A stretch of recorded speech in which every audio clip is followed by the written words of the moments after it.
Welcome to the fourth episode of the Oceans of Learning podcast series, where we have been celebrating our seas and raising awareness around the importance of Ireland's marine resources. I'm Finn van der Aar, your host, and for this episode, we are focusing on Our Oceans, Our Future. Later, you'll be hearing from two activists, Eimear Manning and Gary Kett, about how to engage more young people in helping to protect our oceans. I'll be speaking to Aodhán Fitzgerald from the Marine Institute about their new research vessel, the Tom Crean. I'll be talking with John Bell, Director of Healthy Planet at the EU Commission, who will be explaining in more detail Europe's Green Deal and how it's going to relate to our oceans. First, though, I'm joined by Simon Coveney, Fine Gael Minister for Foreign Affairs, but also someone who is a keen sailor. I'll be talking to him about his love of sailing and how the sea has helped him to inform his political decision-making throughout the years. In many ways, I grew up in Cork Harbour. On boats, either learning how to sail or teaching people how to sail. My love of water and all things maritime, I think has taken me through various different stages in life, from what I've done in politics as a minister for the Marine at one point, to, when I was in school, being very much into competitive swimming, to whether I was, canoeing, windsurfing, sailing, or whether I was on my holidays down in West Cork in places like Baltimore, Schull, Crookhaven, or indeed this summer when we're holidaying at home on Sherkin Island, as we did last year. We're lucky enough to be able to bring a boat down. And I'm now introducing my children to the sea in the hope that they love it as much as I do. And we were really privileged last year. We saw dolphins and whales and a lot of marine wildlife, as you do, on the south coast of Ireland, particularly off West Cork and Kerry. So it's something that I have been connected to for a long time. So for me, actually, when I initially entered politics, I always wanted to be Minister for the Marine, and I got an opportunity to be that, as well as Minister for Agriculture at the time, for 5 years. And certainly I'd like to think during that period we raised the profile of the Marine, not just from a fishing perspective, but also, we launched Ireland's first integrated ocean strategy, which was called Harvesting Our Ocean Wealth at the time. And that, I think, has been a basis for, I hope, a much more integrated and much more ambitious approach towards how we manage this extraordinary resource, as well as obviously manage a fishing industry. But I used to often be very frustrated that in the past, the marine portfolio in politics, in terms of the ministry, was always seen through one single lens, which was responsibility for the fishing industry. Yeah. And of course, the marine and our ocean is just so much more than that, in terms of an ecosystem, in terms of a mode of transport, in terms of recreation. Would you say that when you are looking at people connecting with the water in that way, are they then also engaging more in its protection? I hope so. Yeah, I think that is the case too. So we have in our program for government, we've made a commitment to set aside 10% of our marine resource as marine protection areas, but actually get to 30% by 2030. If I had said that 15 years ago, or perhaps even 5 years ago, I would have got an immediate pushback from the fishing industry, from others who would be concerned that a resource that they make a living from could potentially be taken away from them, or they would be disrupted in terms of their activities. Now, you get a response. Tell me a little bit more about marine conservation areas. And we have a public consultation process underway at the moment, and as far as I can see, it's been predominantly positive. And so, I've spoken to Eamon Ryan and others who share my sort of view that marine protection areas need to become almost a sort of a point of identity for Ireland in terms of international politics, around the levels of ambition that I think we need to go after in that space. And talking about marine protected areas, I've actually been slowly making my way through that rather massive document on them. So, and I totally agree. I even see it myself working in kind of local fisheries forums, that there is a really high level of engagement with the fishing community. And obviously they understand completely that those protected areas are spawning grounds. Better spawning grounds means better fishing stocks. So it's a very kind of linear process. I would just be curious to know, when you're talking about the kind of expansion of the marine protected areas, obviously there's an outline of what that will mean spatially, where that will be, but in terms of the actual policing of that, what would that look like? Yeah, I think that's a good question. I mean, I think that depends on the level of restriction. So at the moment, the expectation is that of the 30% of our ocean resource, and don't forget, that's 10 times our landmass. So you're talking about a marine protection area, highly protected and partially protected of, an ocean area that is more than 3 times the landmass of the Republic of Ireland. So isn't the idea that we're larger than Germany if you count our seas? Exactly. So we're one of the biggest countries in the European Union. When you look at the real map of Ireland, as people like Peter Heffernan and others remind me of regularly, so this is a massive project. Like this isn't setting aside sort of niche areas in bays. And picking areas of offshore coral, cold water coral, and so on, which of course is all very important. My area. Yeah, sorry. Well, I'm not going to say too much about it then, because you know a lot more than me. But these are treasures that need to be protected and aren't being protected right now, and at times are being damaged. But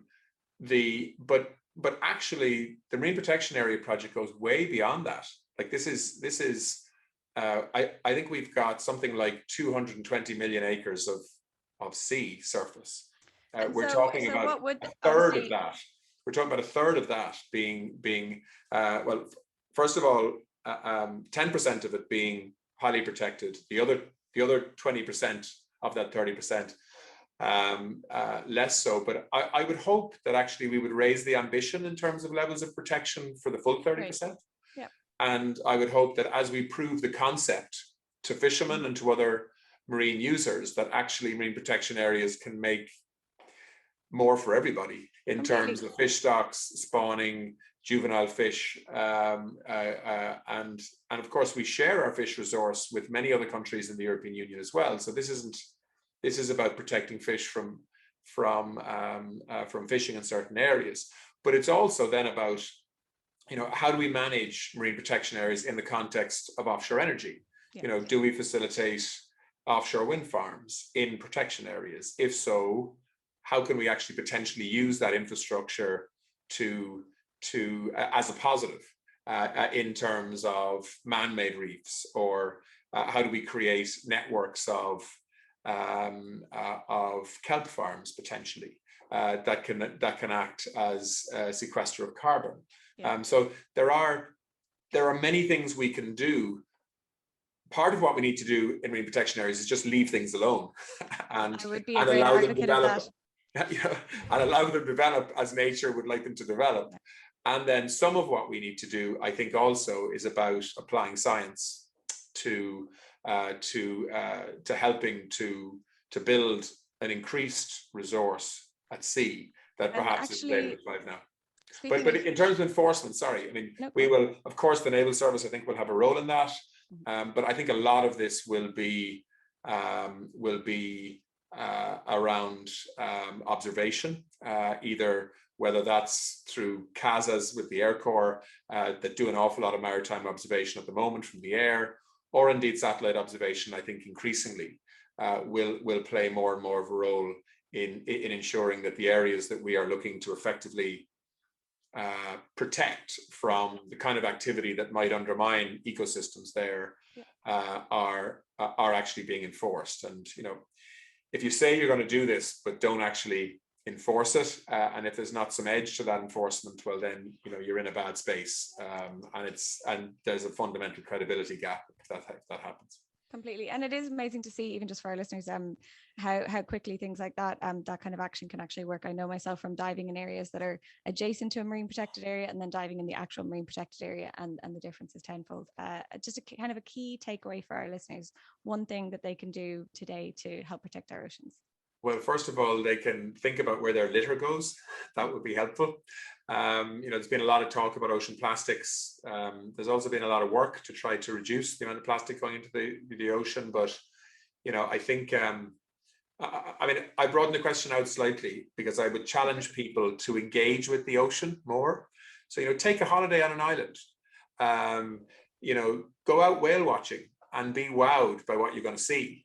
Go and take a paddy course and learn how to dive. You don't have to go to the Mediterranean to do that. And in fact, if you do it here, you'll see a lot more, and the water will be a lot clearer from my experience, if you pick the right time of year. So, I think the more people engage with understanding the ocean, this extraordinary resource that we happen to live next to, then I think the more they'll appreciate that it needs to be protected. And it's hard, I think, to sort of chase after people to tell them that they must do this and they must do that to protect the oceans. From my experience, it's much more effective if you bring them to the ocean and say, do you know what happens when you drop that piece of plastic that holds your cans of beer together into the ocean, and how long it lasts and the impact it can have on a marine mammal or whatever.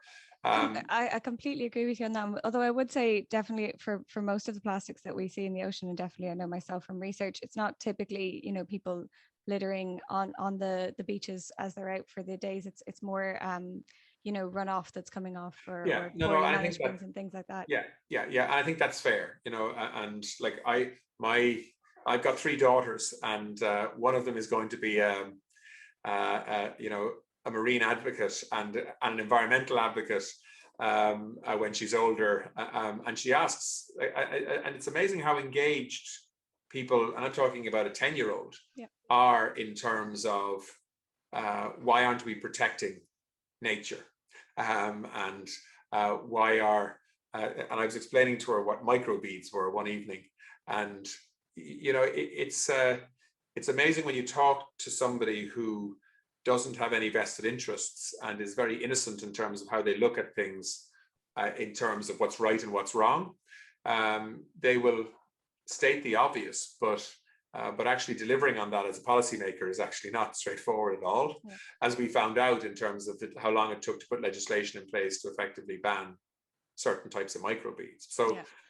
But I still think that the most effective way to protect the ocean is educating people about the ocean. Definitely an engagement. Because otherwise it's just a list of rules that people are told about, but they don't really understand the rationale behind.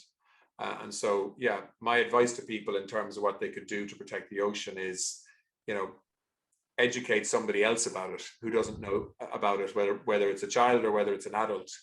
And I think the most valuable thing we can do for the oceans is expose more and more and more people to the wonders of what they can see both above and under the water. And I think when that happens, you get a response, an emotive response that's very powerful. And I mean that's what's happened on campaigning around climate action, for example, particularly driven by young people. When people actually care about something and campaign and protest and demand change, it starts to happen. And a big part of our climate action now needs to be an oceans policy, and whether it's John Kerry talking about that at the very top of sort of the global debate on the build up to COP26, or whether it's a child in school in Oranmore on the back of a project of cleaning beaches. We are, and this is kind of comes back to what I said at the start, in my view, the Irish public as a whole are a lot more in tune now with the sea, oceans, and the importance of our maritime environment than they've been at any point in the past. And that's a good thing, because it encourages and in fact requires politicians to respond to that changing mood and changing demand. And for someone who sort of is interested and cares about these things, as I know you are, but I am as well, that's a good thing too. We are now openly talking in government about things like marine protection areas, which there would have been resistance to in the past. Whereas now I think you'll see increasing ambition. And by the time we get to 2030, who knows, maybe we'll be talking about 50% of our ocean resource being a marine amazing. protection area, not 30%. Yeah, massive plastic reductions, all of those things would be fantastic. Well, yeah, no, and I mean, I am conscious that there'll be a lot of people listening to this podcast saying, well, he would say that, wouldn't he? But, you know, he's been in politics for whatever, 22 years. You know, what's he done to actually change it?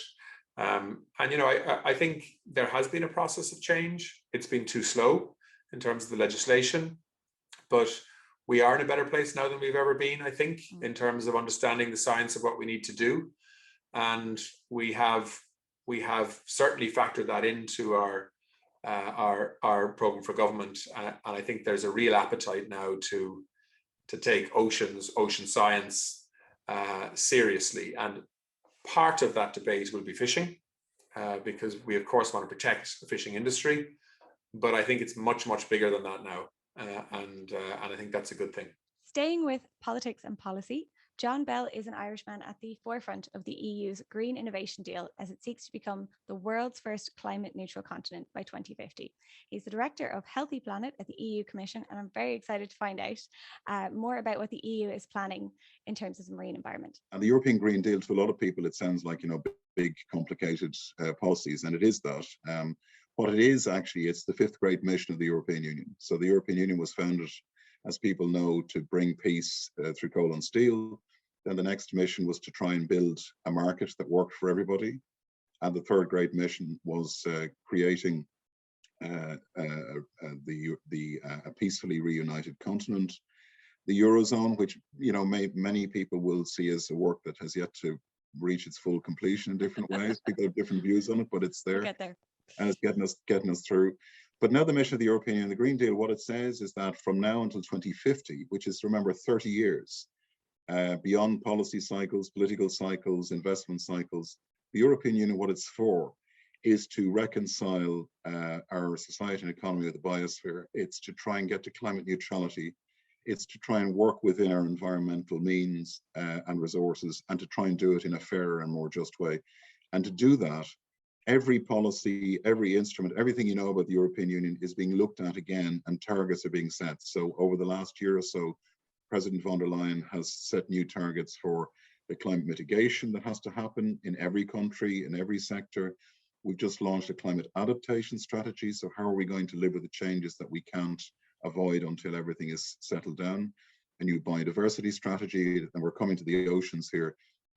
Our life support systems, where we need to be able to understand and measure and fix them, and clear targets for the restoration, and across the whole array, money and all the rest. So where we are in research innovation is in a particular space, because of course we've got a slightly longer lens on things, and it's no longer for, So I was just going to say, obviously you're the director of Healthy Planet. Where what is that kind of, how does that fit in to that grander scheme of things? So what we have to do, in the past, research and innovation kind of did its own thing, and, you know, drove new businesses and new ideas, and improved the science and the knowledge and the understanding of the world. And the framework program, Horizon Europe, which is the biggest publicly funded program in the world, it's about 95 billion euros for the next period.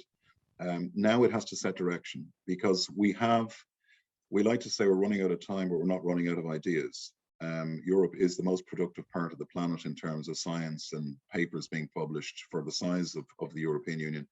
And we know if we're going to get to where we want to get, it's kind of a transition by design. If you can imagine yourself in the middle of the 19th century, having to create the Industrial Revolution, it's a task like that. And so you can't say to science and research, look, keep doing whatever you're doing, lads, it's fine. I mean, what they're doing is extraordinary. But we now need to set direction, and science and research has to say, well, if this is the destination, what science do we need to understand what's going on? What appliance of science do we need to actually put in place, the prediction, the measurement? What kind of new economy can emerge from this? In the ocean, it's the blue economy. How can we make the transition as painless as possible, because it will affect all kinds of different people in different ways? So it's really setting direction. Science is no longer observing the change, it has to direct the change. And I guess, and then in terms of actual implementation, then what is that looking like? So to make that happen, there's so many different aspects. So one is, if you take this big Green Deal framework we're talking about, so the ocean has now been brought in front and center in all the targets. So the targets that we have for biodiversity, we now need to have a third 30% of the ocean space, sea basin space as well, have to be marine protected areas. What happens in the ocean has to contribute towards carbon mitigation. So if you think about ports and shipping, fisheries and all of the other things that are going on there, we have to make a huge push. There's a wall of money there to try and make this transition happen, but it has to happen in the right places, not investing in the wrong places. We need to have a mobilization of society and an involvement of society in understanding what is at stake for us, not in abstract terms, in practical terms. We need to find new ways of helping people to deliberate in the decisions that need to be taken. So the example I often give is Dublin Bay. The sea is rising, so something is going to have to be done, whatever level the sea rises at where we are, because it will rise and fall in different places on the planet. You saw in Dublin Bay recently, residents, took on the corporation to lower the seawall because it was spoiling their view, which is one point of view. Yeah. But in the future, if the city of Dublin, for example, was faced with a situation where we had to do something significant, imagine we had to put in a new wetland island in front of all of those beautiful properties all the way around Dublin Bay, or some kind of barrage between Howth and Dunleary. I'm not saying these are what have to be done. Yeah. But these are the things that different cities around the world are struggling with. How would we make decisions about that? How would we make decisions about that? And so the public have to be part of this. Absolutely. I completely agree. The public are kind of crucial in this role. I do often feel, though, that often it can be pushed back onto the individual. I'm curious what the kind of plans are in terms of industry. So I personally work as a marine mammal observer. So obviously I look at noise pollution in the water. I also work in an industrial port. So I totally agree that, everyone can switch to electric cars and energy efficient light bulbs. But if industry is still going on at scale and we're not doing things like, changing to quieter propellers or things like that, then what you do on an individual level, I don't feel can kind of do as much as what we can do on an industrial level.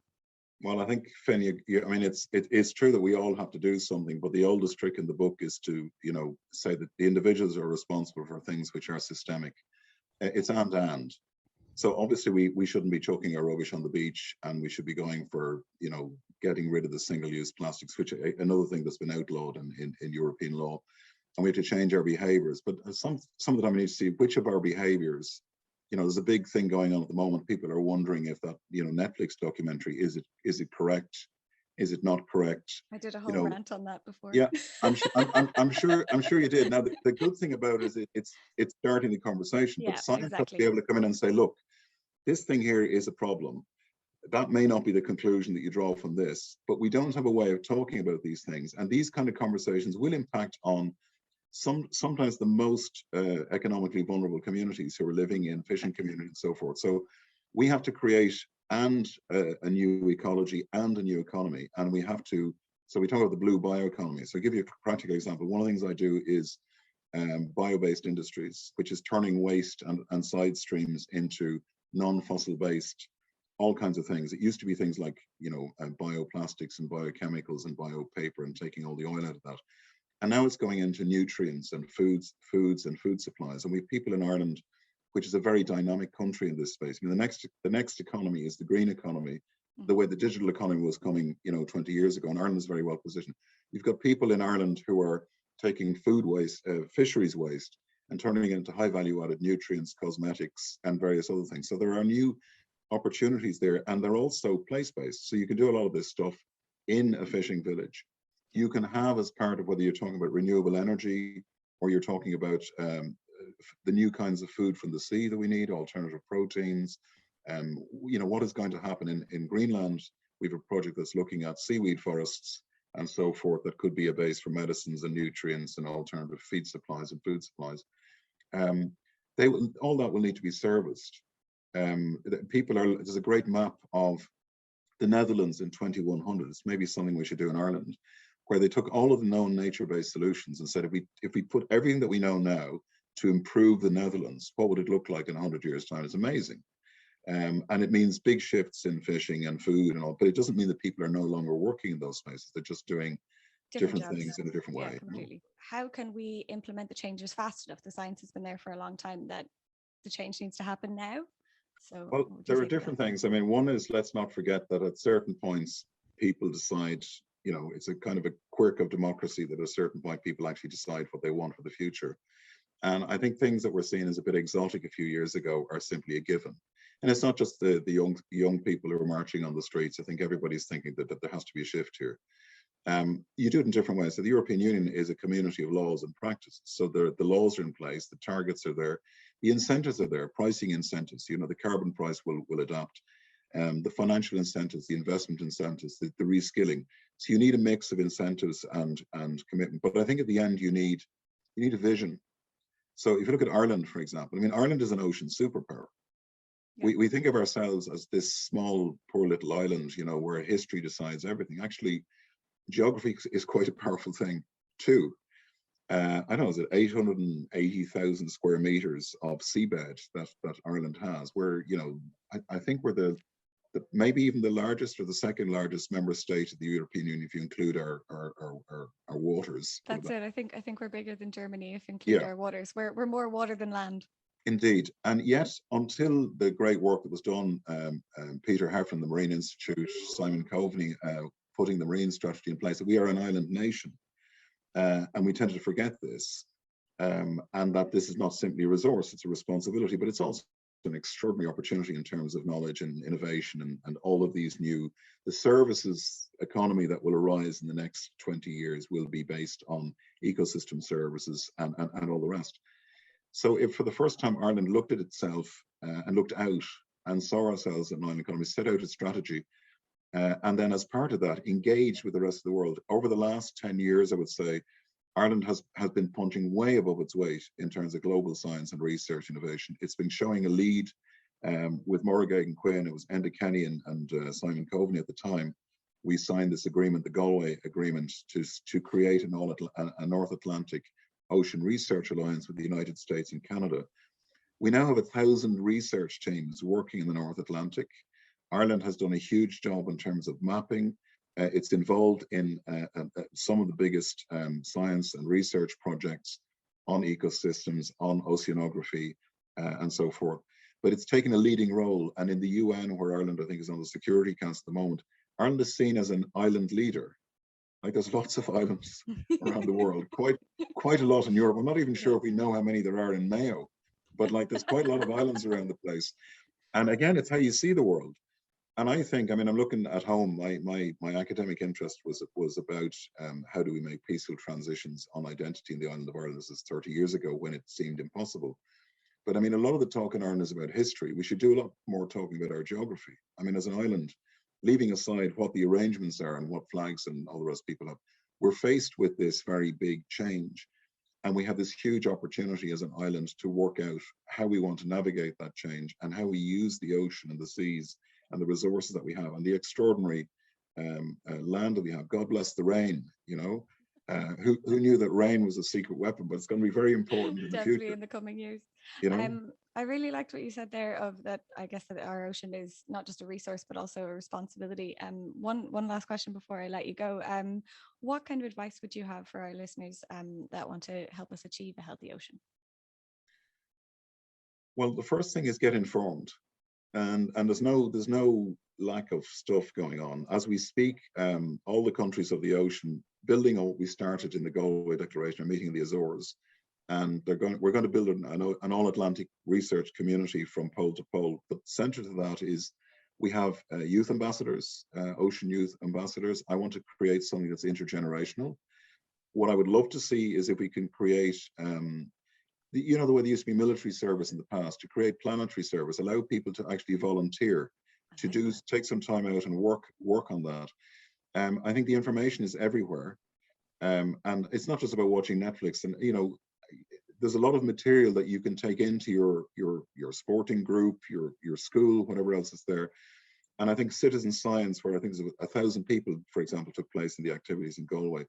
I think we're going to be using the possibilities of the we in observing and mapping much more frequently as a major part of what we do. The behavior bit is a given. Like, we all know what we need to do to kind of just do less of an imprint. Yeah. And also, I think, like, you know, when it comes to whatever matters to you in terms of politics or, you know, whatever areas of activity you're involved in, the arts or whatever else it is, you know, bring the blue into it. You know, let people know that you're interested. You know, why don't we? How would we see ourselves as, like, if we spent even a hundredth of the time talking about our geography as we do about our history, we could probably do, and it's all there in our drama, in our arts, in our visual, in our theatre, and all the rest. I think that's part of everything is about a story. People move forward in terms of storyline. We need to write the new storyline together in all kinds of different ways, and I think the activity will be part of that. And last but not least, you know, study it. You know, go and join up. It's an incredibly interesting way of spending your time.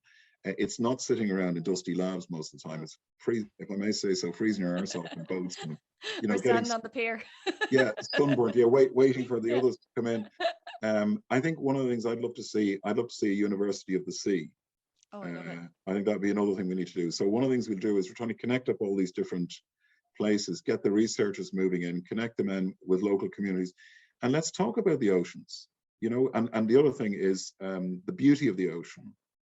You know, beauty is truth at a certain level. What has moved people is the beauty of the ocean. And there's been amazing work done in Ireland, you know, and it's always on odd slots at different parts of the evening. Yeah. You know, let's, as I said, visualize it, engage with it, and make ourselves literate, make it part of our vernacular, you know. I love it. Bring the blue back into it. John, thank you so much for joining us today. Really appreciate it. Great. Thanks, Finn. And moving away from politics now, Aodhán Fitzgerald is the research vessel manager at the Marine Institute, and next year sees the launch of their latest research vessel, the Tom Crean.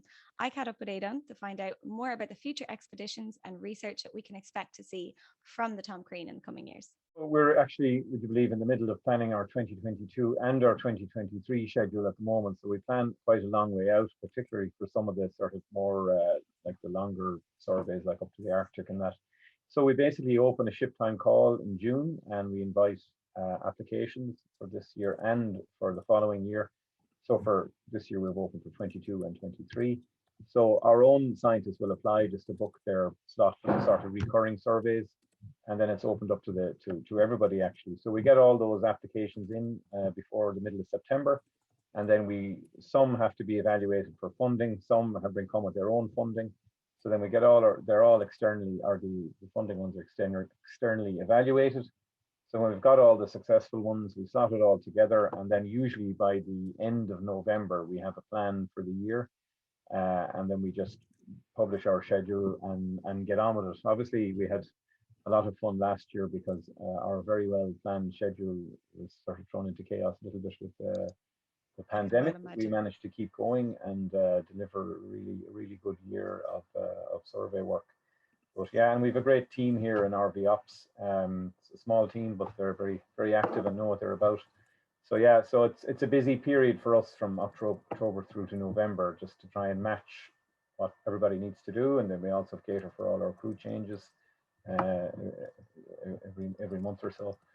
So, yeah. And so speaking of planning for 2022, obviously it's going to be quite an exciting year there in your office with the RV team. What is it that you have coming up? Yeah, so we have a new vessel in build, the RV Tom Crean. So it's going to be a 52.8 meter long replacement for the Celtic Voyager. It's actually in reality very close to the capability of the Explorer, a little bit smaller, and it's designed for slightly different things, but it's very exciting. We're just working out how we're going to slot that into the schedule and when we transition over now to the new vessel. Obviously our crews need to be trained and they need to be ready to go on the new ship as soon as it's ready to be used. So it's currently in quite a advanced stage of build down in Astilleros Armon in Vigo. It's a yard there, shipyard there, and it's been designed by the same people who designed the Celtic Explorer. So that's Skip Technisk of